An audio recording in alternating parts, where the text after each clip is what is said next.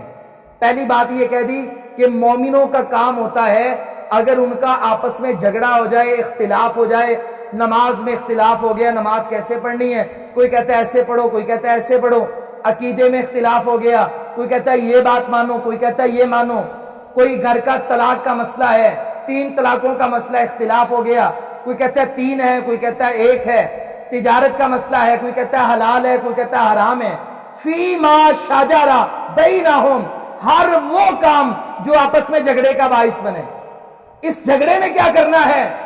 پہلا کام یہ کرنا ہے کہ محمد صلی اللہ علیہ وسلم کی عدالت میں آنا ہے، دوسرا کام یہ کرنا ہے کہ آپ صلی اللہ علیہ وسلم کو فیصل جج ماننا ہے، تیسرا کام یہ کرنا ہے کہ پیغمبر جو فیصلہ کر دیں اس کے آگے سر جھکانا ہے، یہ نہیں اوپر اوپر سے ہاں کر دیں اندر دل میں تنگی رکھیں، اگر ایسا ہوگا تو تمہارا ایمان نہیں ہو سکتا، اللہ قسم اٹھا کے کہتا ہے۔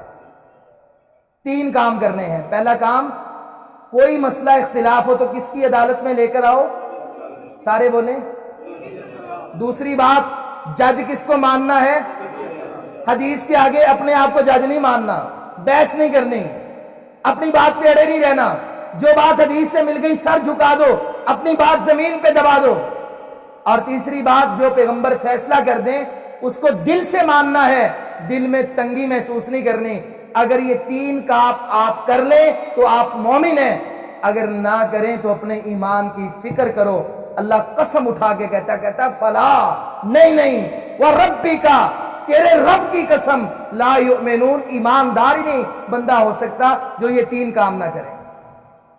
عبداللہ بن زبیر رضی اللہ تعالیٰ عنہ کا جھگڑا ہو گیا ایک انصاری سے، آپ کی زمین اونچی تھی، پہاڑی علاقہ ہوتا نا، ایسے سٹیپ بائی سٹیپ زمینیں ہوتی ہیں، جیسے جیسے پہاڑ اوپر چڑھتے ہیں، آپ کی زمینیں اوپر تھیں، آپ کے ساتھی کی زمین نیچے تھی، پانی نیچے سے اوپر جاتا ہے کہ اوپر سے نیچے آتا ہے؟ میدانی علاقوں میں نیچے سے اوپر جاتا ہے، کھینچنا پڑتا ہے، لیکن پہاڑی علاقوں میں اوپر سے نیچے آتا ہے۔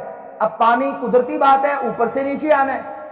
انصاری وہ جو صحابی تھا اس نے آگے نبی اسلام سے کہا بھی بات یہ ہے، یہ میرے ساتھ زیادتی کرتا ہے، کیا ہوا؟ کہا اس کی زمینیں اوپر ہیں میری نیچے ہیں، پانی کا ہمارا مسئلہ ہے۔ اب نبی السلام نے دیکھا بھی اس کی اوپر ہے، حق تو پہلے اس کا ہے، چونکہ پانی تو اوپر سے نیچے آنا ہے، پہلے اس کی زمینوں کو لگے بعد میں نیچے والے کی زمین کو لگے۔ آپ نے پھر بھی کہہ دیا عبداللہ بن زبیر آپ کے پھوپھی ذات بیٹے تھے، کہا عبداللہ چل یار تو نرمی کیا کر، کوئی بات جیسے یہ کہنا ویسے کر لو، اگر پہلے پانی لگانا چاہے تو روک دیا کر، پہلے یہ سیراب کر لے پھر تو کر لیا کر۔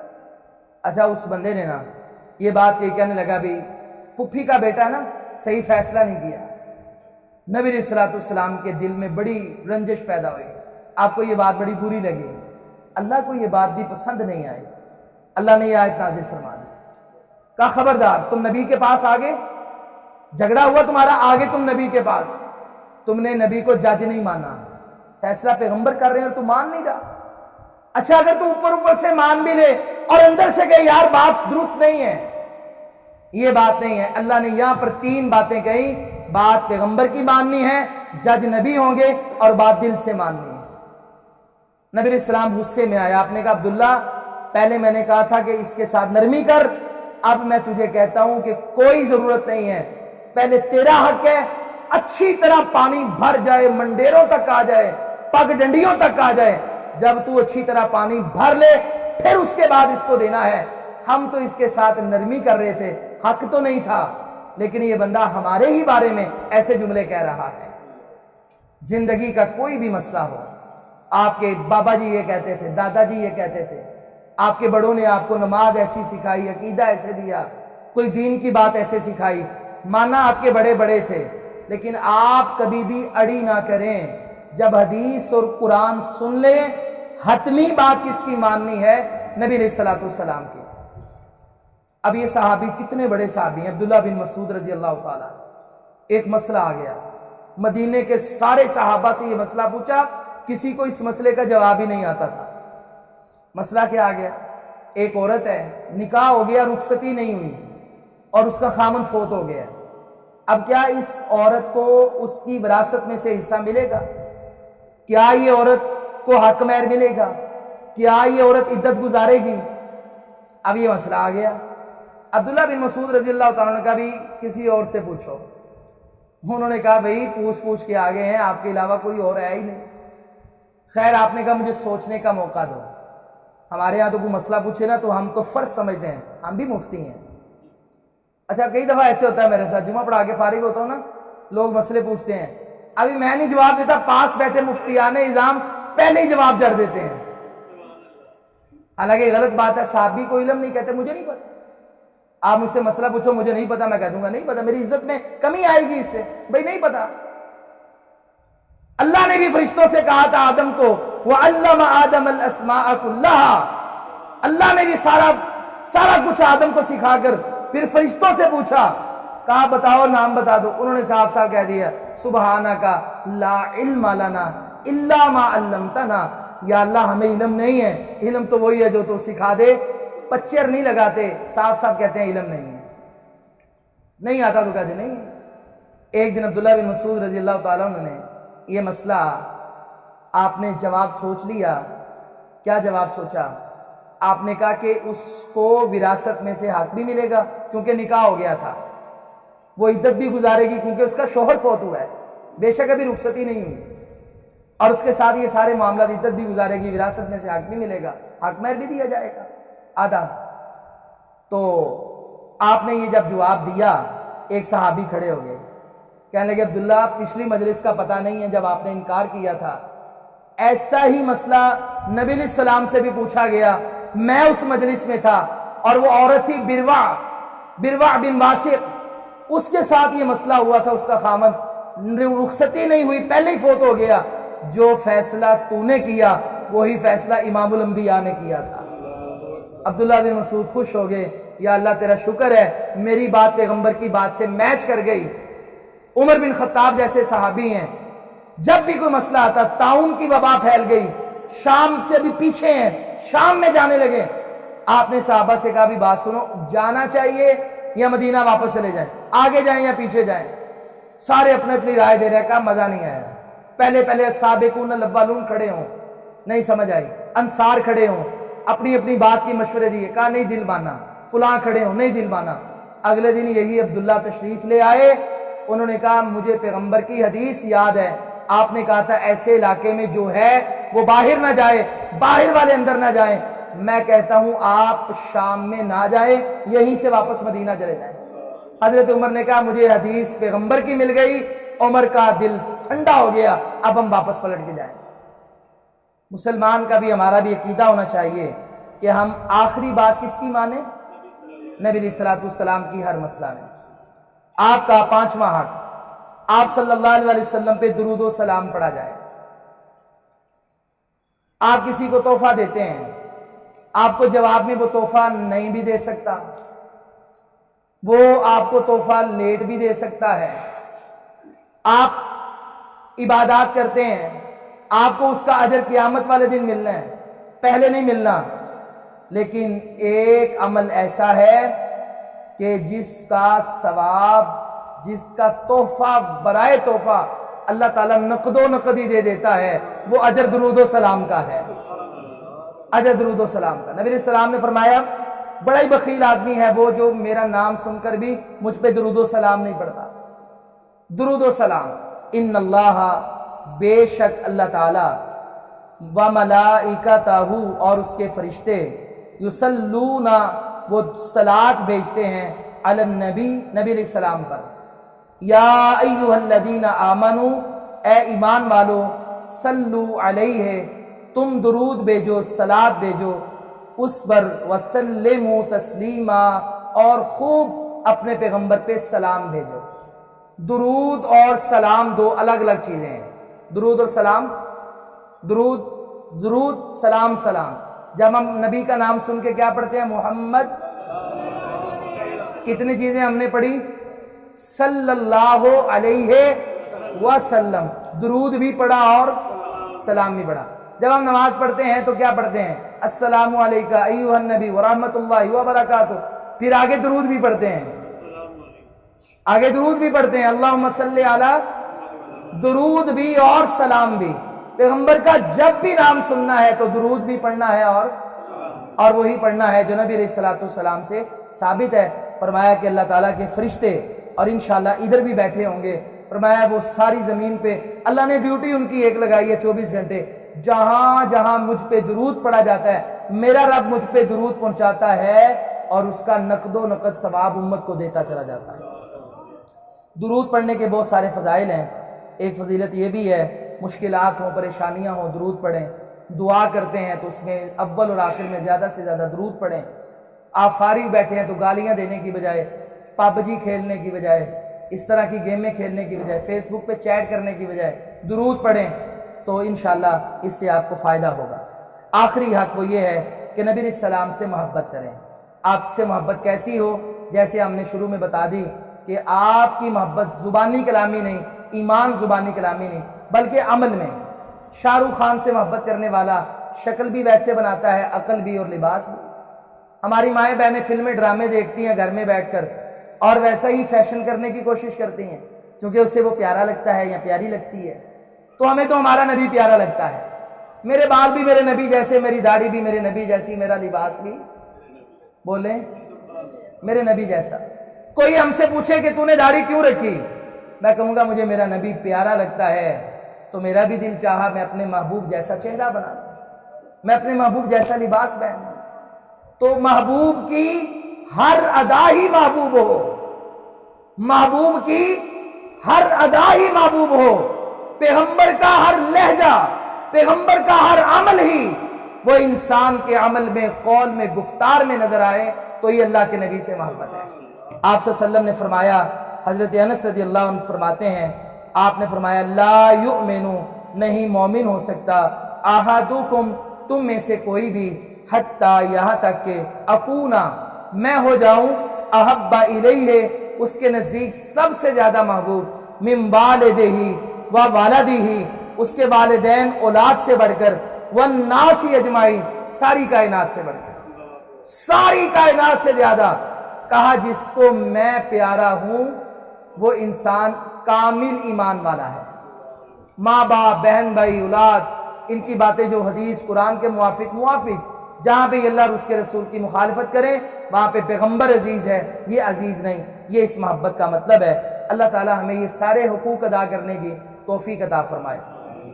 ابھی جس دین پر، جس اطاعت پر، جس محبت پر ہم چلتے ہیں اس پر استقامت کی بھی دعا مانگنی چاہیے، اور اس کے لیے بڑی پیاری دعا اللہ کے نبی پڑھتے تھے، یا مقلب القلوب، اے دلوں کو پھیرنے والے، ثبت قلبی علی دینک، تو قائم کر دے، ثابت قدمی عطا کر دے میرے دل کو اپنے دین پر، وعلی طاعتک، اور اپنی اطاعت پر۔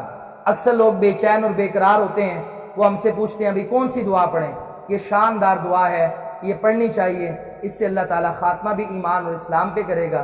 سارے مل کے 3 بار یہ پڑھ لیں، یا مقلب القلوب ثبت قلبی علی دینک وعلی طاعتک، یا مقلب القلوب ثبت قلبی علی دینک وعلی طاعتک، یا مقلب القلوب ثبت قلبی علی دینک وعلی طاعتک۔ یہ ساری محبتیں، سارا ایمان چونکہ دل میں ہوتا ہے، دل ہی بندے کا بدلتا ہے، کھانے کو بھی دل کرتا ہے، گمراہ ہونے کو بھی دل ہی کرتا ہے، تو اس لیے کیوں نہ ہم دل ہی کی رب سے دعا کر لیں کہ اللہ اسی کو سیدھا کر دے، اللہ عمل کی توفیق دے۔ اگلا ہمارا سبق انشاءاللہ والدین کے حقوق پر ہوگا انشاءاللہ۔ وآخر دعوانا الحمدللہ۔